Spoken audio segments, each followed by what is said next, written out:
Okay, so we are here with week 38 of results. Another good week, up to 36.87% growth on the strategy.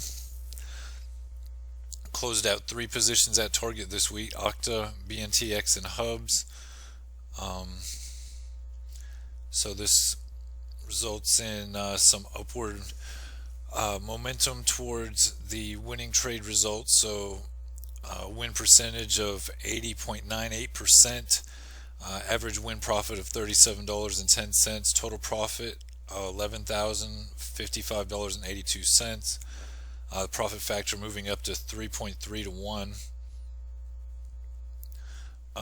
One thing I started looking deeper into this week was the percentages that Collective 2 tracks.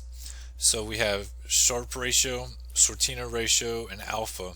So alpha overall is shows what your trading generates compared to the market itself. So right now I still have negative alpha. My Sharpe ratio is just below what would be considered a passable number of 1.0. Sortino ratio is still below what would be a passable number of 2.0. So got some work to do there. Some lost time to make up for with the concentrated trade I was in for all of March and half of February. So looking to make up some of that ground. One thing, so for this week, the total strategy was up 2.78%. The S&P 500 was up 1.40%. So that shows an outperformance for the week of 1.38%. Now, when you look at the graph for Collective 2, one of the things that's interesting to me is sample size. So, for example, if I look at that graph from the beginning of the week to the end of the week, it shows the dotted line is the S&P 500. So, it shows that I have the outperformance versus the S&P 500 right there. One of the things, though, is the further back you look. So, if I go back to, say, April 5, which is when I got out of the concentrated trade, still slightly below the market there. So that's something that I'm going to be looking at pretty intently going forward, making sure that I'm continuing to beat the market on a week-by-week basis. So that's what I have to say about sample sizes. So the sample size you have to look at, make sure that you're getting your most recent trend and an overall trend, and the intermediate time period as well. One of the things that I did an analysis of this week, it's called the Kelly criterion. It is a formula used to determine whether you should be increasing or decreasing the size of your bets for bettors or investors. It's one of the formulas that's used to determine how well a trader is doing at a hedge fund. And right now, my Kelly number is doing well, whether using the cumulative stats for Operation Archangel since July 17 of last year or since January of this year via Collective 2. So I hope over time that the numbers on Collective 2 continue to get closer to my results via the cumulative results. So right now on Collective 2, my win percentage is 64.3. The profit factor 2.5. Cumulatively right now we're looking at profit factor 3.3 and a winning percentage of 81%.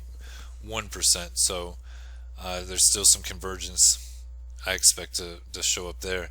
Another thing that I'm interested in seeing play out is the difference between the average basis points that I'm getting of 76.9 and the intelligence list of 67.77 and the time period.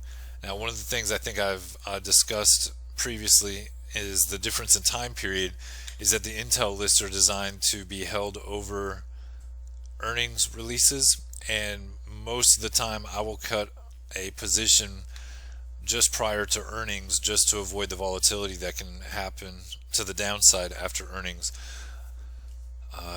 And that's kind of a feel situation. There's not a specific rule that I use. If anything, if my position is winning, I am more likely to cut it than if I'm losing. If the position is down going into earnings, I'm more likely to hold it through earnings on the hopes that the earnings could have a big reversal. On the other hand, if I'm winning already prior to earnings, I don't want to lose what has already been gained in the event of negative earnings reaction. So that's more or less the way that I approach that. The percentage return, the straight return of the net profit into the amount that has been traded, I would like to see that get back up into the mid fours.